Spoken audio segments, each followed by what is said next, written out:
Assalamualaikum warahmatullahi wabarakatuh. Alhamdulillahilladzi wassalatu wassalamu ala asrofil anbiya'i wal mursalin wa ala alihi wa sahbihi ajma'in. Asyhadu an la ilaha illallah wahdahu la syarikalah wa asyhadu anna Muhammadan abduhu wa rasuluhu la nabiyya ba'dah. Baiklah anak-anak, kita melanjutkan pelajaran kita mata pelajaran akidah akhlak untuk tingkat MTS kelas 7 dengan materi adab membaca Al-Quran dan membaca doa.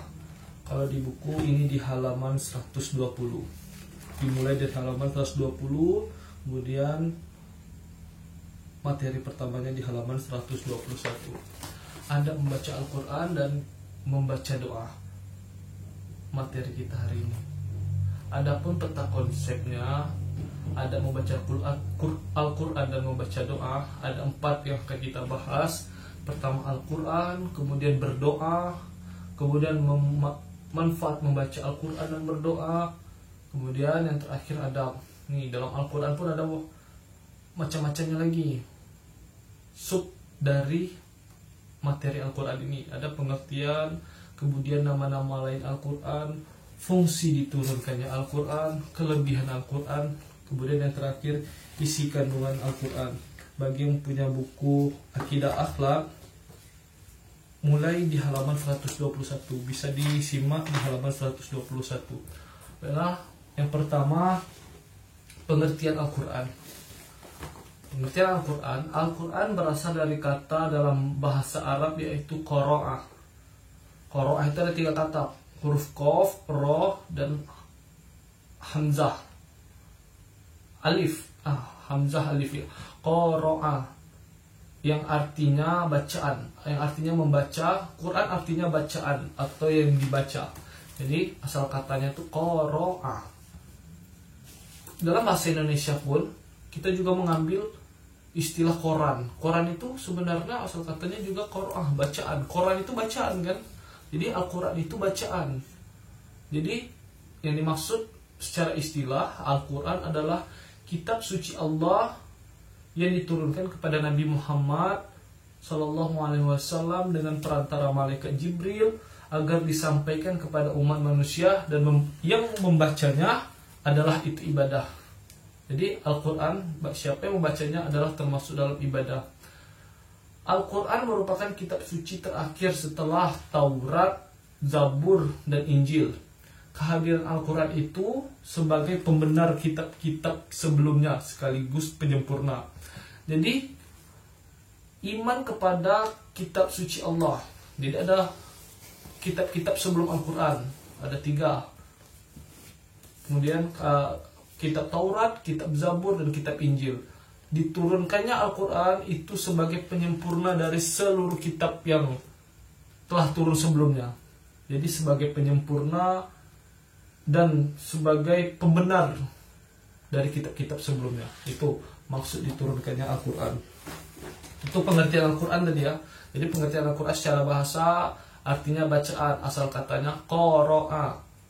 Kemudian Al-Quran secara istilah adalah kitab suci Allah yang diturunkan kepada Nabi Muhammad SAW dengan perantara malaikat Jibril agar disampaikan kepada umat manusia, dan yang membacanya adalah ibadah. Tuh, ada 2 nih. Biasanya ini sering keluar di saat ujian, pengertian secara bahasa, kemudian pengertian secara istilah. Bapak lanjut. Nama-nama lain Al-Quran, bagian kedua. Di sini ada 14 nama-nama lain Al-Quran. Pertama Alkitab, sering kita dengar Alkitab, itu artinya tulisan yang ditulis. Kemudian yang kedua Al-Furqan, artinya pembeda. Dan yang ketiga Al-Zikru. Al-Zikru itu artinya peringatan. Al-Quran itu sebagai peringatan kepada yang membacanya. Kemudian At-Tanzil, artinya diturunkan. Kemudian yang kelima Al-Bayan, artinya penerang atau penjelas. Kemudian yang keenam Al-Qalam, artinya ucapan atau firman Allah. Yang ketujuh An-Nur, artinya cahaya. Kedelapan Al-Bushra, artinya kabar gembira. Yang ke-9 Ar-Rahman, artinya yang rahmat. Kemudian Al-Huda, artinya petunjuk. Asy-Syifa, artinya obat atau penyembuh, sebagai penyembuh. al-mau'iziyah artinya nasihat atau pelajaran, al-hikmah artinya kebijaksanaan, dan terakhir al-balagh artinya penyampai kabar. Jika di buku ini terdapat di halaman 122 dan 123. Nih nama-nama lain dari Al-Quran. Ini juga sih sebenarnya pertanyaan-pertanyaan yang sering muncul pada saat ujian. Sebutkan 3 nama lain dari Al-Quran. Jadi ini sebenarnya perlu dihafal. 122 dan 123 ini. Ada 14 nama lain Al-Quran. 14 ya. Hitung ya. 1, 2, 3, 4, 5, 6, 7, 8, 9, 10, 11, 12, 13, 14 ya. 14 nama-nama lain Al-Quran. Kemudian kita masuk yang ketiga, materi ketiga, fungsi diturunkannya Al-Quran. Jadi ada beberapa fungsi Al-Quran itu diturunkan. Yang pertama, sebagai pedoman dan petunjuk hidup yang benar. Sebagai pedoman, jadi bagi yang membacanya itu sebagai acuan. Jadi kalau kita jalan-jalan, berpetualang di hutan, itu sebagai peta. Jadi pedoman kita, pedoman dalam perjalanan hidup kita. Perjalanan hidup kita kemana? Dunia dan akhirat, itu perjalanan hidup kita. Kemudian yang kedua, sebagai pemberi kabar gembira. Nah ini, Al-Quran fungsinya yaitu pemberi kabar gembira. Jelas, apabila kalian taat kepada Allah, selalu mengerjakan amal-amal soleh, maka akan dimasukkan ke surganya Allah. Artinya ada kabar gembira dalam Al-Quran tersebut. Kemudian yang ketiga, sebagai peringatan dan pelajaran bagi manusia. Nah ini tentu ada peringatan, tidak boleh begini, tidak boleh begitu. Itu artinya ada peringatan, ada rambu-rambunya dalam kehidupan ini.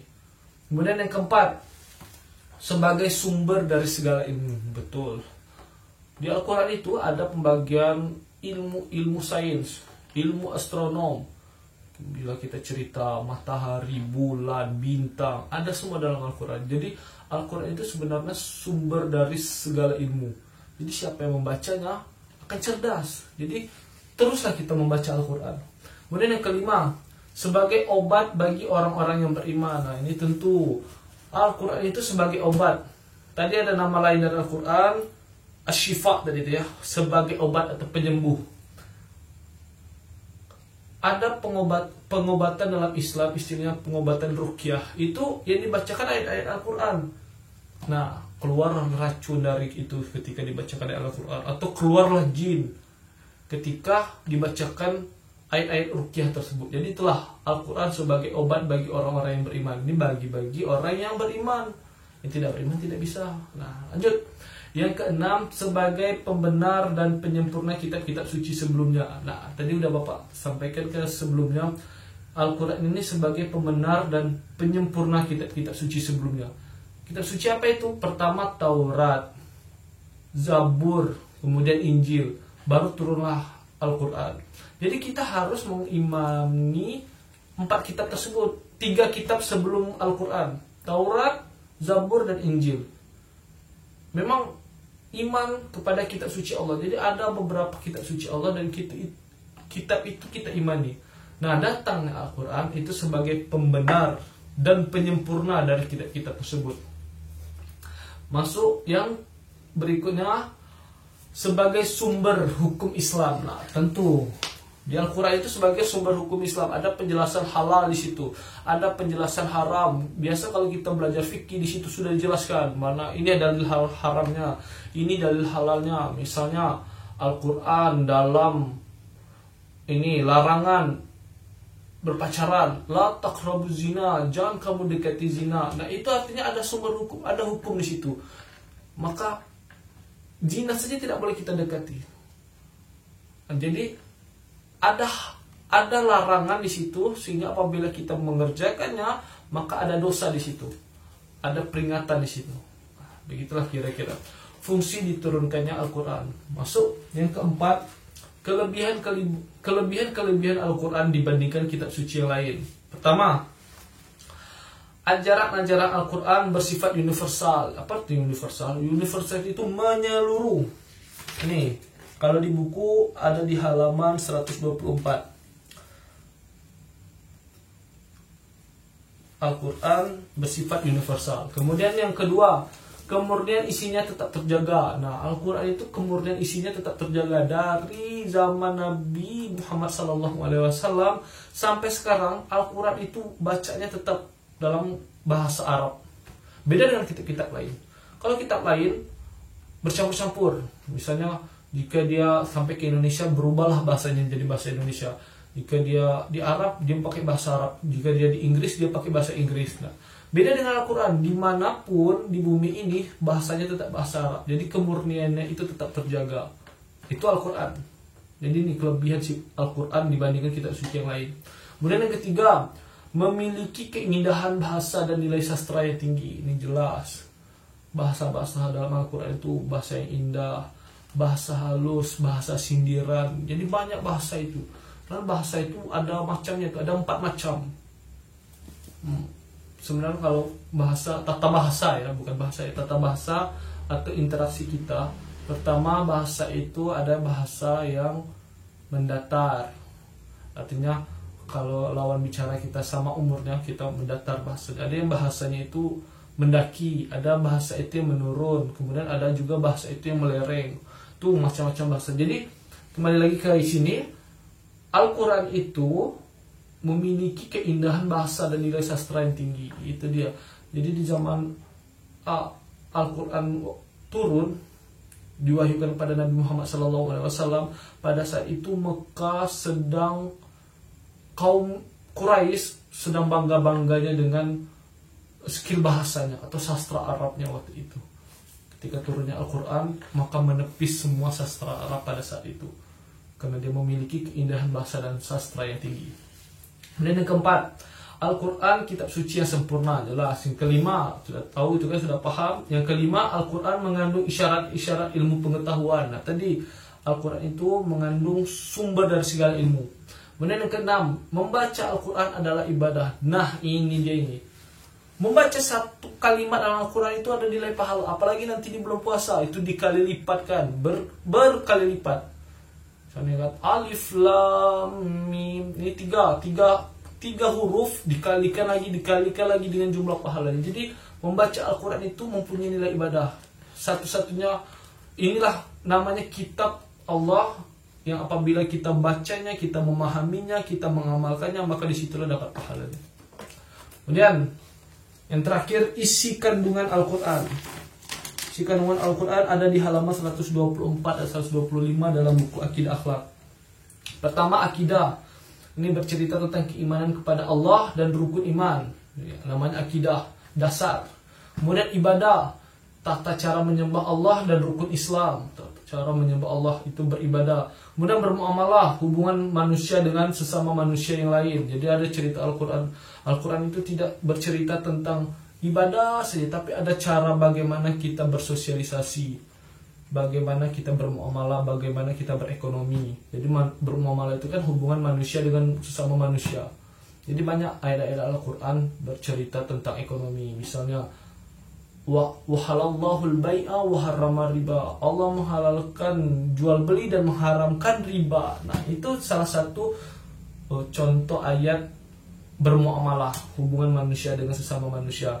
Kemudian syariah, membahas masalah hukum. Nah, tadi fungsi Al-Quran itu sebagai sumber hukum Islam, ini membahas masalah hukum, khususnya hukum Islam.